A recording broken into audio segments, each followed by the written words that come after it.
Hey, good morning mga kapatid. Isang mapagpalang umaga po sa ating lahat. Ngayong araw po ng Lunes, January 5, 2026. At muli sa ating daily devotion, tayo po ay dadako sa ating talata mula po sa Romans 12 chapter 2. No? At chapter 12 verse 2. No? At ngayon po, ito po ay pamagatan nating renewed minds, transformed lives, no? The power of spiritual metamorphosis. At sa yugtong ito ay muli, ano nga ba ang kaulugan nito sa atin bilang mga tagasunod natin Panginoon Kristo? At muli tayo ay sasamahan ng aking partner, no? Para ating pag-aralan ang talatang ito. At sa ating pag-aaral ito, no, sasamahan niyo tayo upang tayo po ay basahin ang talata at pangunahin sa pananalangin. God's morning mga kapatid, panibagong umaga na naman po meron tayo. Salamat po sa ating Panginoon. Ang ating pong verse ngayon ay mga taga-Roma 12 verse 12. Huwag kayong makiayon sa takbo ng mundong ito. Mag-iba kayo sa pamamagitan ng pagbabago ng inyong pag-iisip upang maunawaan ninyo ang kaloob ng Diyos, kung ano ang mabuti, kalugod-lugod, at ganap na kaloob niya. Tayo po ay manalangin. Hallelujah, O Lord. Pinupuri ka namin, Panginoon. Maraming salamat po sa umagang ito na muli namin pag-aaralan ng iyong mga salita. Nawa ito ay aming maisapamuhay, Panginoon. I-guide mo po kami, Panginoon. Pangunahan mo po kami sa aming mga pag-aaralan ngayong araw na ito. Nang sa ganoon na ito ay tumimo sa aming puso at isipan. At may bahagi din sa iba, Panginoon. Maraming salamat po, Panginoon, sa panibagong araw na meron kami na papatnubayan niyo po kami sa aming mga gagawin, Panginoon. Pangunahan mo po kami sa aming maghapon, sa aming mga makakausap, Panginoon, sa aming mga iniisip at ginagawa at sinasalita. Iyo po kaming i-guide, Panginoon, nang sa ganon ikaw po ang makita sa buhay namin, Panginoon.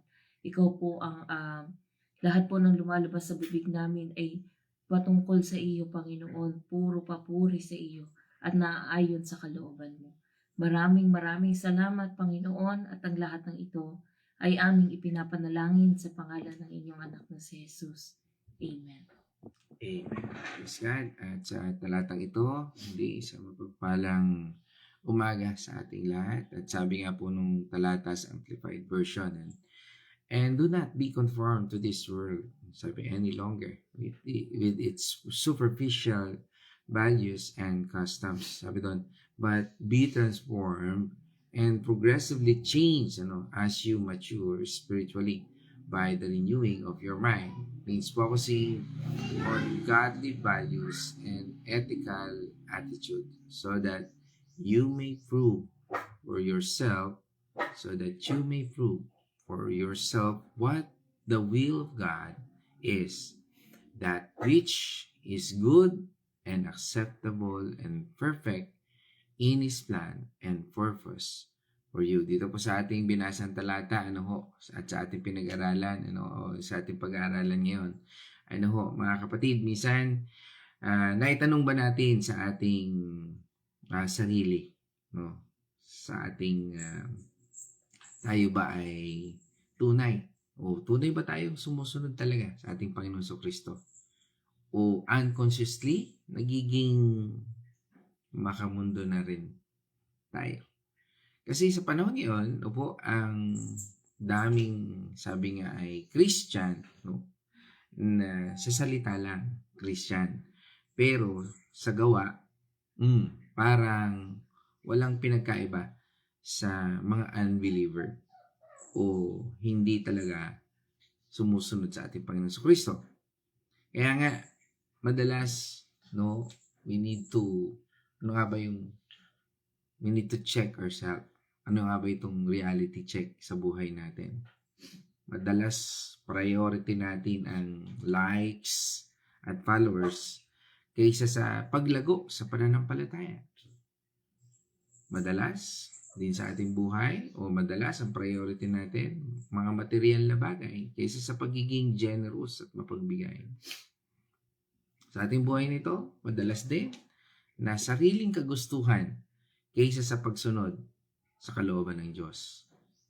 Ang masaklap pa po nito, no, ay binabalot natin ng spiritual na excuse ang mga makamundong gawain. Para bang minsan inisip natin na yung okay lang basta hindi ako nakakasakit ng iba, no? Ayos na yan. O kaya naman basta ako na may sumisimba, no, tuwing linggo. Pwede na to. Pero ang tanong po dyan, ito ba ang transformation na gusto ng Diyos sa buhay natin? At dito sa ating tinatalakay ngayon, ay alamin natin ang katotohanan sa likod ng Romans 12 verse 2. Hindi ito basta verse na binasa lang natin. Sabi nga, ito ay isang radikal na hamon para baguhin ang ating mga pag-iisip at pamumuhay. Sabi nga, di ba, if you can kill it to your mind, you can kill it to your life. No? Because the battle ay nandun sa ating pag-isip. Ano nga ba ang mensaheng ito? Sabi nga sa atin sa Romans 12 verse 2, no? Madalas po nating napapakinggan ito. At katulad ng sinasabi po dito ni Apostol Pablo na huwag kayong magpakonforme sa mundong ito. Do not be conformed to the pattern of this world. Ibig sabihin, huwag tayong sumabay sa sistema ng mundo, values ng mundo, o mindset ng mundong ito. Nasa lungat o sumasalungat sa salita ng Diyos. Ang mundo na dito ay hindi lang literal na Earth o yung planet Earth, no? O yung sabihin natin ay ang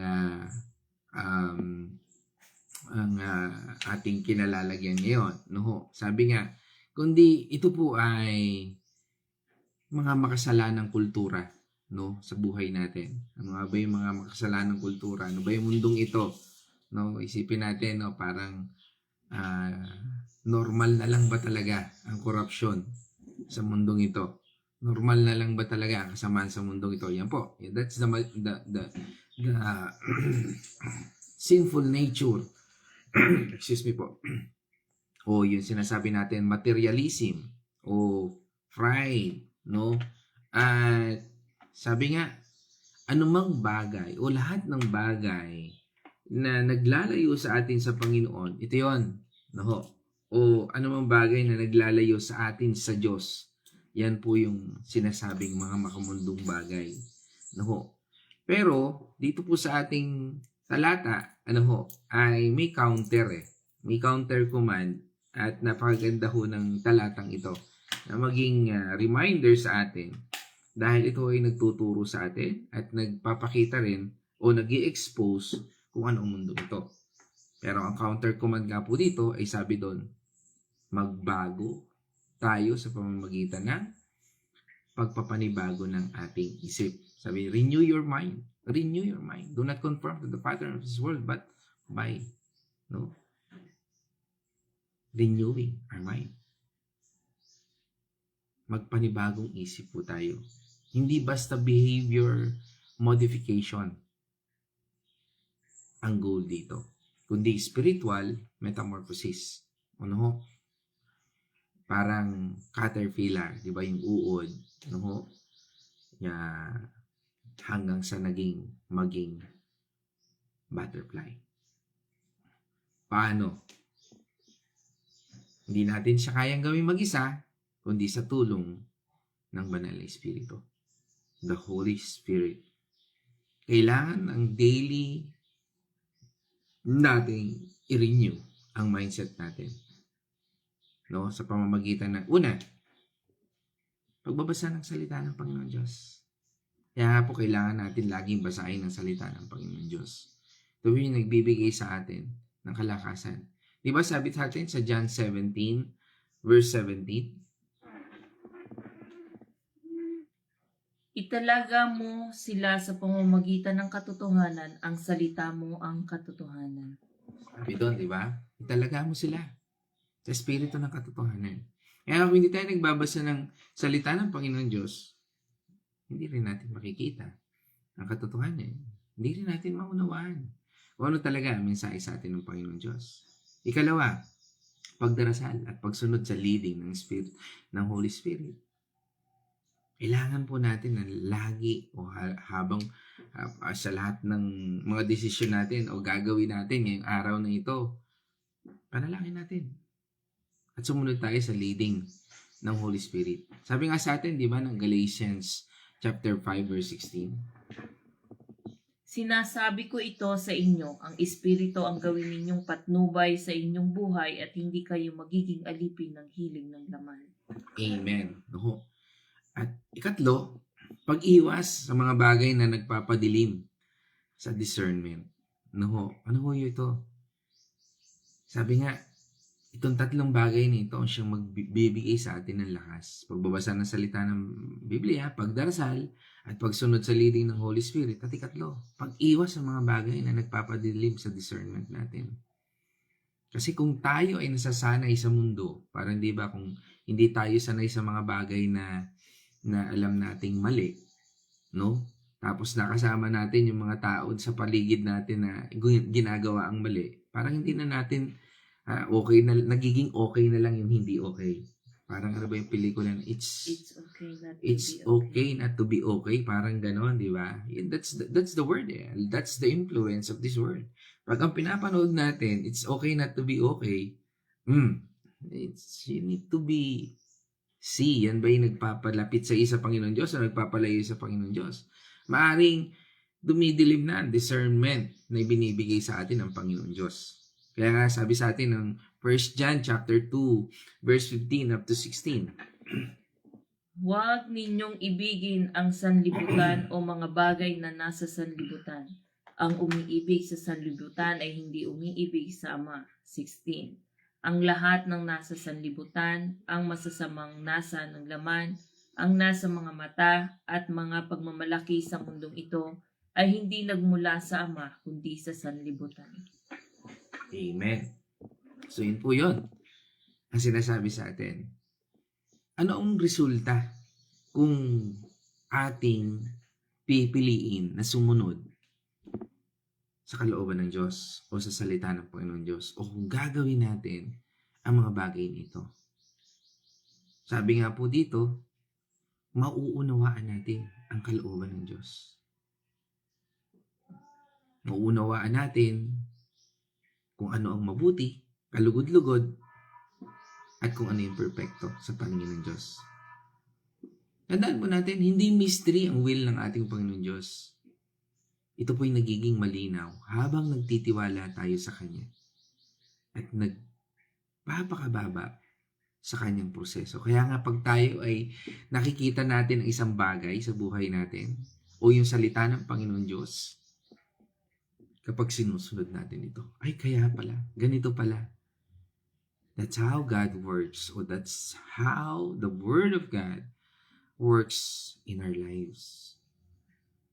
Kaya nga, the truth we need to respond according dito sa ating pinag-aaralan ngayon is una, hindi pwedeng neutral. Hindi pwedeng neutral tayo. Ang mundo ay under ni Satanas. Diba? Sabi sa 1 John 5 verse 19.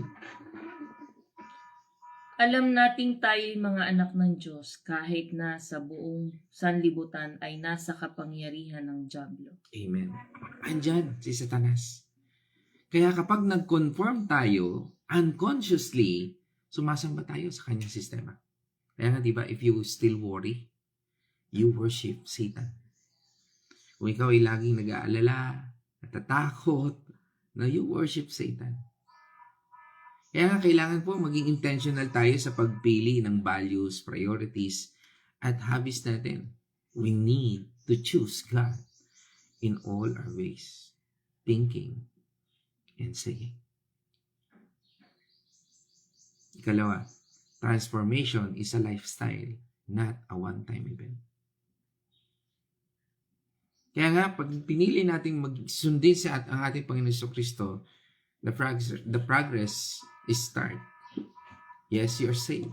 Pero progressively, binabago ka ng Panginoon Diyos. Sabi nga, small progress is still progress. Huwag mo iniisip na kagad, babago ka agad. Hindi. Ang progress, ang progressive change, sabi nga doon sa Amplified Version na binasa natin kanina, ay nangangahulugan ng lifelong process. Hindi pwedeng spiritually high ka lang o parang nagiging hyper ka lang o hype ka lang doon sa worship o sa ano pa mang bagay. Hindi pwede po yun. O sabi nga, pagka Sunday worship ka lang, no? Pag Sunday worship, dahil sa napuspos ka, no? Tapos pag Monday, Saturday, wala na.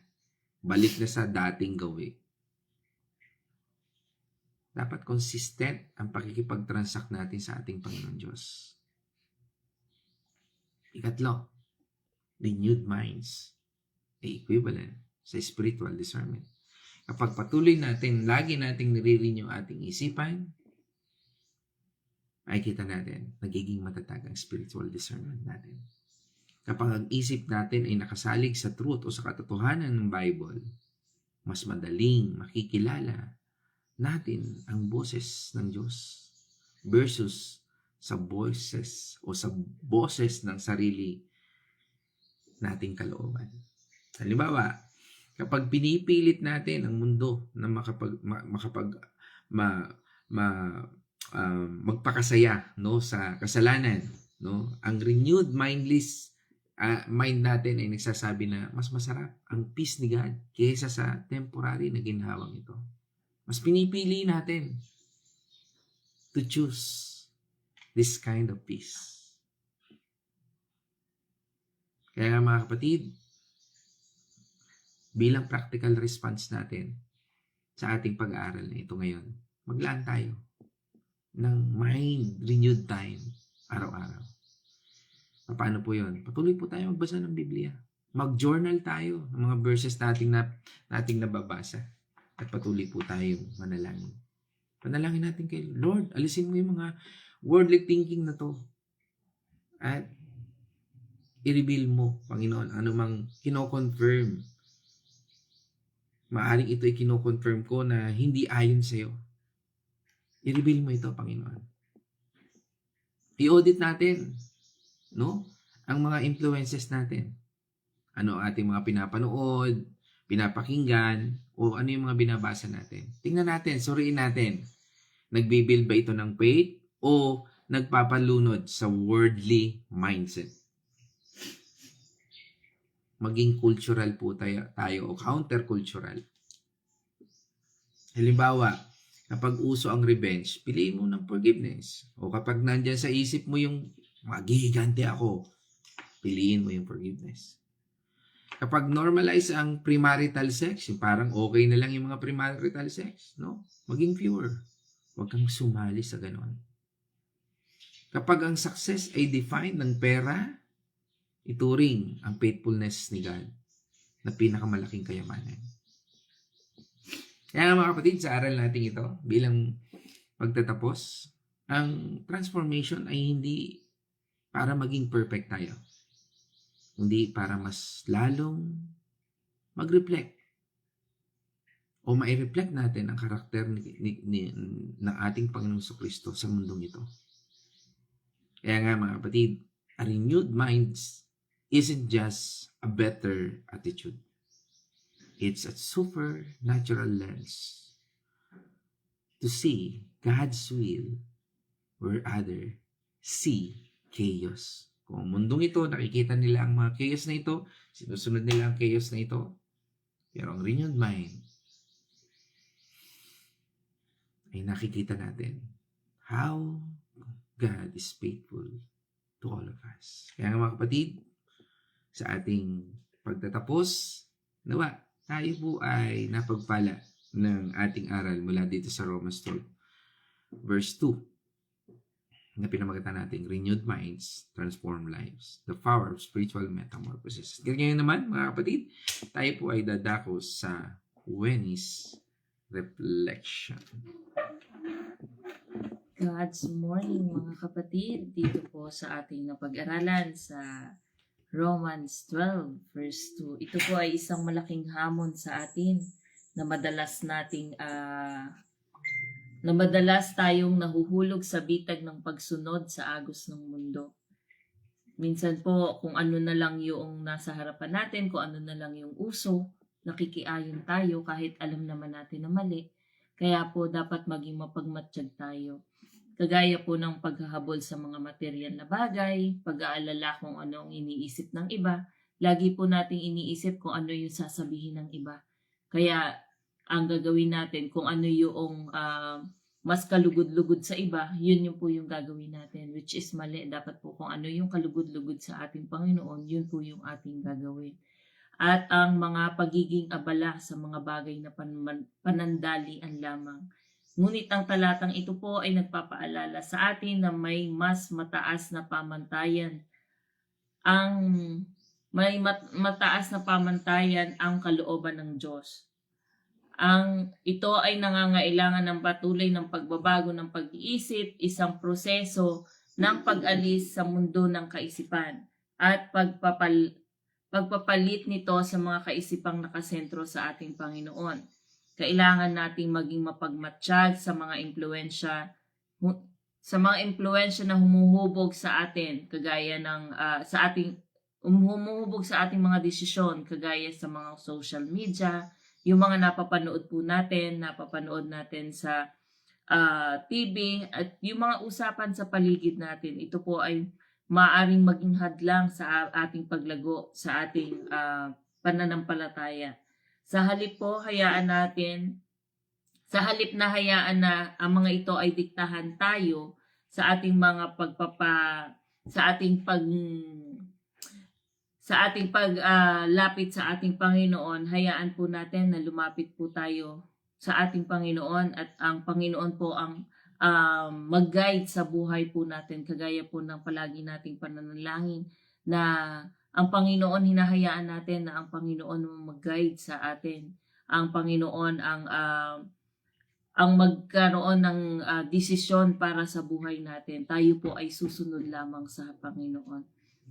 Kailangan po nating ituon ang ating isip sa salita ng Diyos sa pamamagitan ng pagbabasa ng Biblia, pagdadasal at pakikisama sa mga mananampalataya. Maaari nating matutunan ang mga kaloob ng Diyos at isapamuhay ito sa pang-araw-araw na buhay. Hindi po ito madali, ngunit naniniwala po ako na sa tulong ng ating Panginoong Diyos, maaari tayong magtagumpay. Sa pamamagitan ng patuloy na pagbabago ng ating isip, maaari tayong maging mas malapit sa Kanya at maging mas tunay na saksi sa Kanyang pag-ibig at katotohanan. Ito po ay sa pamamagitan po ng kagaya ng mga nabanggit kanina, pagbabasa ng Biblia, pananalangin, pag-attend sa mga Bible study. Sa pamamagitan po nito, mapagtatagumpayan po natin yung mga gawa ng kaaway dito sa mundong ito. Kaya patuloy po tayong lumapit sa ating Panginoon at ang Panginoon po ang magmaneho ng buhay natin. Sa pamamagitan po noon, tayo po ay matutulungan natin yung iba sa ating pananampalataya at yung lahat ng ating mga natututunan ay maibabahagi din natin sa iba. So yun lamang po, maraming salamat po and God bless sa inyong lahat. Amen. Praise God. Purihin natin po ng Diyos. At ngayon naman, dako tayo sa ating section ng ating mga kapatid online. Dito sa ating comment section ay kasama natin, kasama natin ang aking kumare, ang aking inaanak, no? At pagbati natin ngayon diyan sa San Pablo City, siyempre sa Carmelite. Kasama natin ang Azucena Tanya family. Yan, ang kasama natin siyempre ang family ni aking kumaring Len, at Brother Arthur, siyempre, at Julene, at ni Pau, at syempre ang aking inaanak si Tyrone and si Janessa, no? Kasama po natin yan sa pagbati. Yan. At kasama rin po natin ang ating kapatid by online, no? Mula sa Bulacan, ay tumaas. Yan. Iyong tumaas na. Yan, si Nay Marta, no, Artillaga. Siyempre kung may Nay Marta Artillaga mula po dyan sa Bulacan Chao. Kasama rin siyempre natin dyan ang Kuya Chris Silang Artillaga. At pagbati natin sa buong Artillaga, Silang, Malasmas, no, Benaluz family. Yan. At dyan sa pangunguna ng mag-asawang si Kuya Chris at Ate Marta, no? At syempre pagbati na rin sa kanilang mga anak at mga apo. Yan. At dahil yan, sinundan na rin ng ating kapatid, no? Ating kamanggagawa mula po sa Andal Artillaga family. Yan. At kasama po natin, syempre, si pangunguna po yan ni Pastor Rape. At syempre, pagbati natin kay Sister Malu at sa kanyang anak. Ganun din po kay Mark and Michelle at sa kanilang mga anak. At syempre kay Sister Abby. Yan, isang mapagpalang umaga po dyan sa South Meadows, no? San Roque, no? Yan. At isang mapagpalang umaga po sa inyo, Pastor Ape. Yan. At kasama rin natin sa araw na ito, syempre ang Nunoso family. Yan, sa pangunguna ni Ate Nela. Pagbati na rin natin kay Kuya Tony at sa kanilang mga anak, kay Tin, kay Tip, kay Aloha, at sa kanilang mga manugang at apo. Yan. At kasama rin natin si Daisy Mandigma, syempre. Pagbati na rin natin kay Bernard, no, at sa kanilang mga anak, no, diyan sa Candelaria, Quezon. Yan, isang pagbati natin diyan.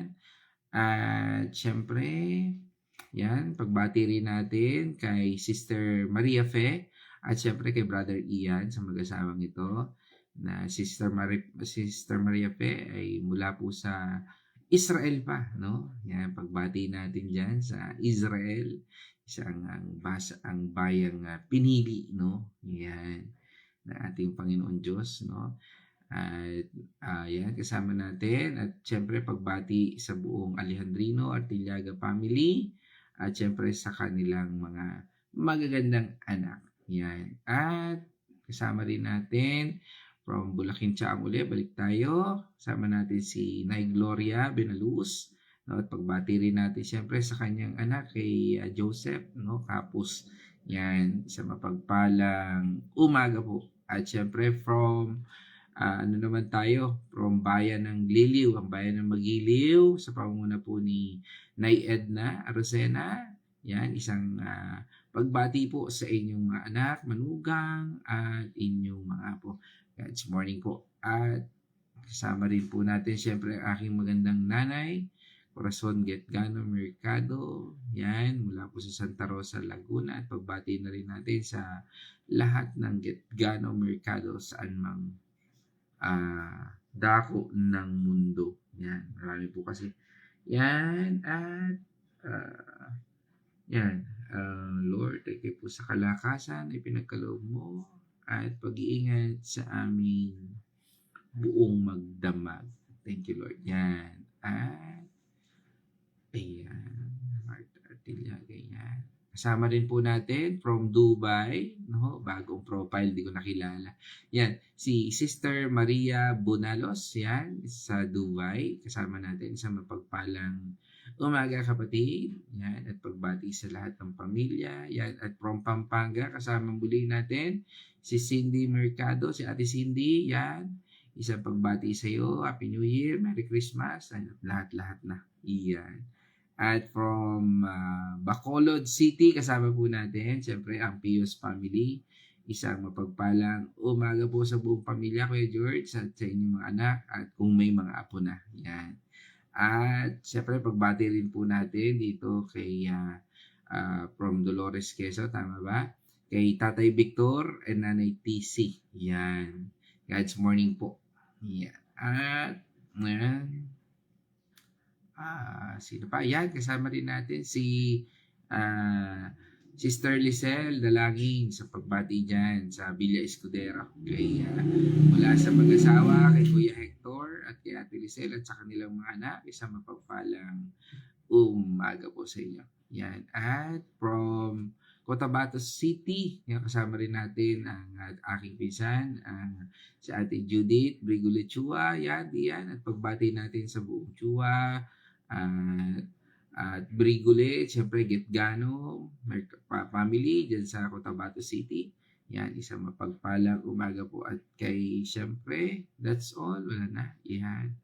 Wala na nga po. Okay, so sa ating pong pagtatapos, mga kapatid, no, tayo po ay manalangin. Mamaya nga po pala, isang paalala. Meron po tayo po ay magre-resume, no? Magre-resume na po tayo ng Bible study natin at tayo po ay nasa Genesis chapter 7 na, no? At kung kayo po ay nagnanais na makasama namin sa pag-aaral nito mula po sa Genesis chapter 7, no? Basahin na po natin at sama-sama po natin pag-aralan. Let's share the Word of God at atin pong tingnan anong sinasabi, anong mga aral nito sa ating buhay. At ngayon po, sa ating pagtatapos, again, dito po sa aral natin ating natutunan, nawa tayo po ay napagpala at patuloy na bigyan ng lakas at katalinuhan na nagmumula sa ating Panginoon upang harapin natin ang ating araw na ito na may pananampalataya at pagsunod sa ating Panginoong Jesucristo. Kaya nga mga kapatid, dito mula po sa Romans 12 chapter 2 na pinamagatan nating renewed minds, transformed lives, the power of spiritual metamorphosis, tayo po ay manalangin.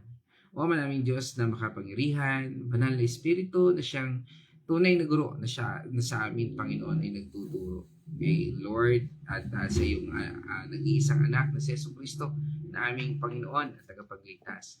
Kami po ay nagpapasalamat sa aral na aming napakinggan, natutunan, at nawa ito po ay magsilbi sa aming lakas, patnubay, at gabay sa araw na ito at sa mga susunod pa upang kami, Panginoon, ay makasunod ayon sa iyong kalooban. Ang dalangin po namin, Panginoon, ay mabigyan ka ng kaluguran sa lahat ng aming iniisip, ginagawa at sinasabi. Patnubayan po kami, Panginoon, sa buhay na ito, na kami po, Panginoon, ay nananahan sa mundo, Panginoon, ng puro kasamaan. At dalangin po namin ay nabigyan nyo kami ng lakas, patnubay at gabay upang kami ay magkaroon ng buhay na mapayapa at buhay na kasiyasiya. Dalangin po namin, Panginoon, na patuloy na pagkalooban mo kami ng pagtitiwala na ikaw ang aming lakas at sa iyo ang kapangyarihan ay nabibigay, Panginoon, ng patnubay at gabay sa bawat isa sa amin. Kaya, Panginoon, sa pagtahak namin sa mundo ito, dalangin po namin, Panginoon, ang patuloy na pagkakaloob mo sa amin ng lahat ng lakas na kinakailangan namin. Bigyan mo kami ng pagtitiwala na siyang nagbibigay at nagtutulak, Panginoon, upang gawin namin ang nararapat ayon sa iyong kalooban at sa iyong purpose sa aming buhay. Muli, salamat sa kagalingan ng may karamdaman, lakas sa mga nanghihina, at comfort sa mga nagdadalamhati. Dalangin namin, Panginoon, ang patuloy na gabay at pabor sa aming negosyo, sa lahat ng may mga negosyo at trabaho, at ganoon din sa pag-aaral ng aming mga anak. Patuloy na idinadalangin namin ang lakas at patnubay na ito, at patuloy na bigyan mo kami, Panginoon, ng sapat na pananampalataya upang tugunan ang lahat ng aming kakaharapin. Nagtitiwala na ito, Panginoon, na patuloy kaming maging dependent, O Lord, sa iyong patnubay at gabay. Bigyan mo kami, Panginoon, ng lakas ng loob, Panginoon, at pagsunod upang kami, Panginoon, ay makatunghay sa iyong salita at sa espiritu ng iyong katotohanan. Bigyan mo po kami, Panginoon, ng gabay, Panginoon, na nagtutulak sa amin upang gawin namin ang tama ng naaayon sa iyong layunin at sa iyong purpose. At bigyan mo rin kami ng kaunawaan upang maging sapat na sundin namin ang kalooban mo, hindi ang sarili naming kalooban. Again, Lord, we thank you and we praise you. And this are pray in the name of our Lord Jesus Christ. Amen. Mga kapatid, let us shout the shout of victory. Christ has died. Christ has risen. Christ will come again. And together, we are for Christ. Again, God's morning, everyone. See you, mga kapatid, no, sa Bible study natin mamaya at 8 p.m.